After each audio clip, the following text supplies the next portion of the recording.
should be a webinar or a course or a freebie or a live event? Or maybe it should be a coaching program. Which one should it be? Don't worry. I get it. I know all the questions that you're asking. Today, I'm going to walk you through a proven formula to help you choose the exact one to prioritize. Because I don't want you to just decide, XYZ, made has into a webinar, so I'm going to make mine into a webinar. Or XYZ made has a template, so I'm going to make mine a template. I want you to be able to make a solid decision. So let's dive straight into the video.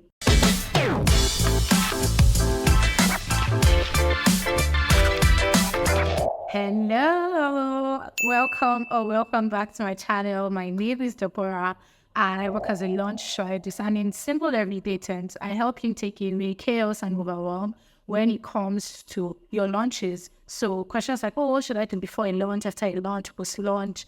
How do I ensure that I'm sleeping well when I'm launching? Don't worry, these are the questions my work sort of help you solve. But today, I want to answer one major question that I get almost all the time. How do I determine the right delivery model for my offer? There's a problem that I have seen within my audience and I know I can solve it, right? But then I don't know if I should make that into an ebook, if it should be a one-off masterclass, or it should span and cross to a coaching session. And most times we make all of these decisions from a comparison point of view. Let's see what is normal in the industry. Let's see what every other person is doing, right? But then I want you to be able to make a more solid decision. So I want to walk you through my own Map Your Method framework. This is the framework that I use for my clients. With this framework, I like to rely on 4 major things: your skills, your story, your schedule, and your strength.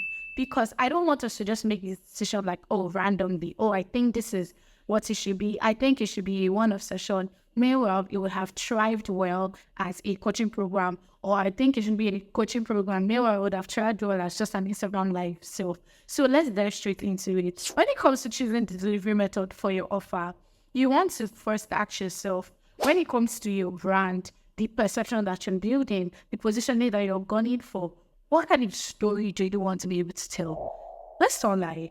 We can look at a certain brand and just give them like a higher rep in our mind because of the level of programs, because of the level of offers, because of the level of, products that they have within their brand. And we can look at another brand and just see, they have like a lot of ebooks, or, they host masterclasses once in a while. And this is not to disrespect anyone, but you can just sort of mentally profile 2 brands based on the richness of the offers that they create. And you also want to do same for yourself. You need to ask yourself, what kind of story am I trying to tell with my brand at the moment?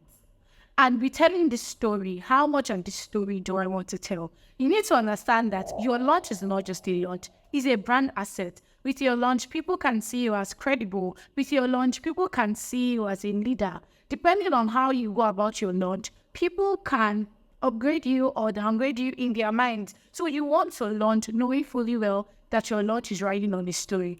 But then when it comes to riding on the story, what are the questions you should ask? What are the things you should look out for? And I want you to look at it this way. At the end of helping your clients achieve that result that you're trying to help them achieve, what kind of story would you want them to be able to tell? And to what level? So let me break this down in real life. I can decide to help you plan your launch by giving you a freebie, which is my template. You can actually get my template via the link in the description. It's a free launch productivity template that would help you plan out your launch, most especially from the angle of yourself, where it helps you assess your current schedule. Majority of the things we're talking about today, where it helps you assess all of that so that you're not just making a blind decision towards your launch, whether you're launching with a ready mindset. Okay, so let's dive straight in. Back to the conversation. Now, I could decide to do it just that way, and that's the only offer I have in my suite. That's the only product that I have. But then I've realized that as amazing as that freebie or template is, it has a lot of restrictions. It has a lot of limitations. When it comes to solving the problem that I'm promising within my business, people will often prefer a bit more hands-on help. People will often prefer a bit more step-by-step detailed kind of plan as opposed to figure it out by yourself. And also because I'm looking to tell a story of the fact that, I'm not just a launch strategist, but I'm a detailed launch strategist that helps you solve your launches end to end. In the sense that from the beginning to the end of your launch, to after your launch, to the regular, process that happens after your launch is over. I want to be that person that solves it, right? It means that I have to prioritize in creating offers that solve this problem a bit more in depth. So let's bring this down to you now. When it comes to the story that you're trying to tell about your brand and the story that you're trying to tell about the problem that you want to solve, how in depth do you want to tell that story? How do you want people to associate you? And then what story are you already currently telling about your life? What story are you already currently telling about your expertise? And how can you ensure that the current launch that you're going about or the current launch that you want to, get into is not watering down that story or watering down that credibility? So we've seen your entire past launch really amazing offers, launch really amazing products. And then all of a sudden, you maybe want to launch like a quick $5 program. And this is not a thing of saying, oh, $5 programs are bad. But then the level of intentionality that you put to a $5 program cannot be compared to the level of intentionality that you put to a $5K program or a $500 program, right? So you want to ask yourself, how can you ensure that your new launch, your next launch, the launch that you're going about now, is not going to water down the standard that you've already set, the credibility level that you've already set for your brand at the moment? So it all ties down to your story. And even if at the moment you feel like, oh, the current story that is being told about you is not what you want them to portray. If you feel like, oh, your current brand positioning isn't where you want it to be yet. If you feel like people have a certain perception about you, they have a certain perception about your brand, but it's not where you want it to be at the moment. You can use your launch to tell a new story. You can use your launch to position yourself in a new place. You can use your launch to get into a new market, to leave an old market, to switch niches, right? So I want you to think of the method that you're choosing from a more detailed angle as to how it will influence the story that you're telling. Because obviously, you tying your launch to just being an ebook and you tying your launch to being a hybrid MBA standard coaching program will obviously tell two different kind of stories and make people just mentally position you in a different way in their mind. So that's the first thing you want to take note of. With taking note of that, you also want to prioritize auditing your method or the methods that you have to choose from through the lens of your strength. When it comes to strength, one thing you want to make sure you're doing is choose a delivery method that is you-centered. And here's how that plays out in how I choose my delivery methods. I prioritize conversations over text. So I would rather prefer to talk to you. I would rather prefer to make a video than write. So it just makes sense that the delivery methods that I'm choosing within my business and for my offer, so long as it's not compromising the value of my offer, right? Because that's also an important caveat. But then I always prioritize conversations. So I'd rather have live sessions. I would rather review my client's work over a Loom or a Zoom session where I'm speaking over their work as opposed to writing or giving them written feedback. I would rather create videos than make an ebook. I would rather make video trainings like this and make an ebook. So that means I'm tailoring the delivery methods that I'm choosing within my business to suit my personality, to suit my strengths. At the same time, I would also prioritize making templates because templates is like a norm in my life. Like I have a template for almost every area of my life. So it's very easy for me to promise templates within my business. Now, you also want to start asking yourself, based on your strengths, where do you play? I always like to tell people to take the 4 or 5 options that they have and then, put it skills, strengths, story, schedule, and really just, on a scale of 1 to 5,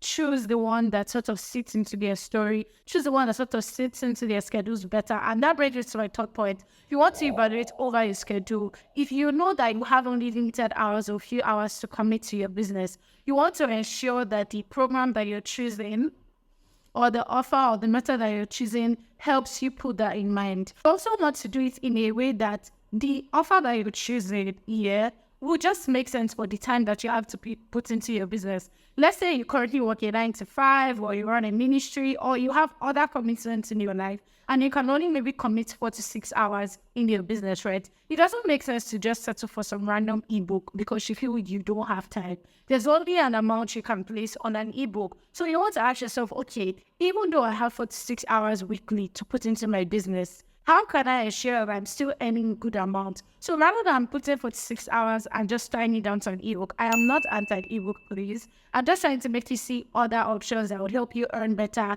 and impact your audience better. Now, instead of tying the 4 to 6 hours that you have to write an ebook, why not channel that into creating an offer or creating a program that can run without you in a way that even though you have limited time, people can still learn, people can still benefit from that offer, as opposed to just writing off, oh, I don't have time, so I'm going to choose the easiest or the smallest option possible. You don't want to do that, okay? And you also don't want to say, oh, I don't have time, I just have one weekend to be able to do this program, so I think I'll just do a masterclass. Now, if you do a masterclass, how are you certain that masterclass, or what features, what additions would you add to that masterclass to ensure that people are still getting results after that 2-hour session? Do you see how that plays into what it is now?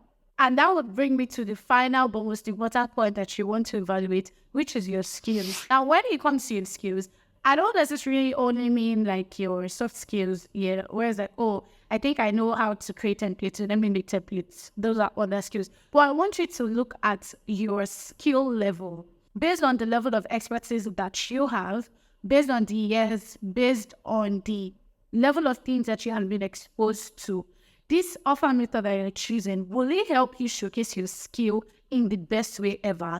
Will it also help you prune your skills? One of the reasons why I prefer to work with clients a bit on a longer term is because it challenges me, and I love some good challenge in my work. I've realized that when I work with clients longer time, it helps me sit with them. It helps me do a lot of research and reading more. It also helps my skill play out a lot more because I'm quite strategic. I work as a strategist. So week in, week out, we're creating strategies, we're measuring the strategies, we're implementing them the next week, we're coming back, creating, implementing, measuring, interpreting the data that we're getting from the strategies that we've implemented in the past. Saying, okay, we're trying this one the way we're implementing this one.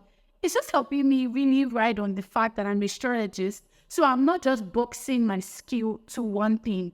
I am choosing an offer method that will make my skills shine in a way that I am getting better at my skill, right? Because I don't want to be some dormant strategist. I want to refine my skills even while I'm working with clients. But at the same time, in a way that allows my client to really experience and milk out all the juice, in literal terms, of the skills that I have. So these are 4 things that I want you to use to be influenced. So I don't just want you to take a decision and say, well, I'm going to do a webinar because I saw my mentor do a webinar. I want you to sit with this for. So I want you to grab a sheet of paper at this point, right? And then just ask yourself, oh, on the scale of 1 to 5, over a webinar, a masterclass, a podcasting, that's all the options that you have. Yeah, when I place it across this 4 map your method framework, which is the skill, the story, the strength, and the schedule, yeah, which one plays the highest and which one will I prioritize? Now, if you don't want to have to, guess through all of these things by yourself, if you need my eyes, if you want us to be able to work together to build out your offer, choose the best method that will tie in at the different phases of your launch, then you can find link in the description to apply to work with me. Across 10 weeks, we will build out different systems that would help you just make the best decisions when it comes to launching your business. If you've watched up until this point, it just means that you can agree with me that there's so much value here. So you want to subscribe and be a part of this YouTube team, yes, so that you get access to more videos and trainings like this. Outside of YouTube, you can also connect with me on LinkedIn at Deborah Ijeoma, or you can send me a message on Instagram at Deborah Ijeoma, and let's just connect, ask me questions. If you feel there's anything that wasn't so clear in this video, you want to do that. But most importantly, I want you to do something really nice, right? It will not cost you a dime. It will not cost you an hour. I want you to leave a comment just letting me know what really stood out for you in this video. I could make use of, some encouragement. I could make use of some acknowledgement, just knowing that, okay, I did sit down, pour value, and then someone was able to get a 10 or 10 from it, right? And you can even go an extra mile by sharing this with your friends. If you don't have any friends who will need this information, no problem. Share to your Instagram story. There will be someone somewhere who would benefit from this, and it would help them just take away the headache and the chaos that they're currently experiencing with deciding on this. So until I see your next step, I want you to always remember that, for every decision you're making in your business, I want you to make data-driven decisions as opposed to emotion-driven decisions. Okay? Bye.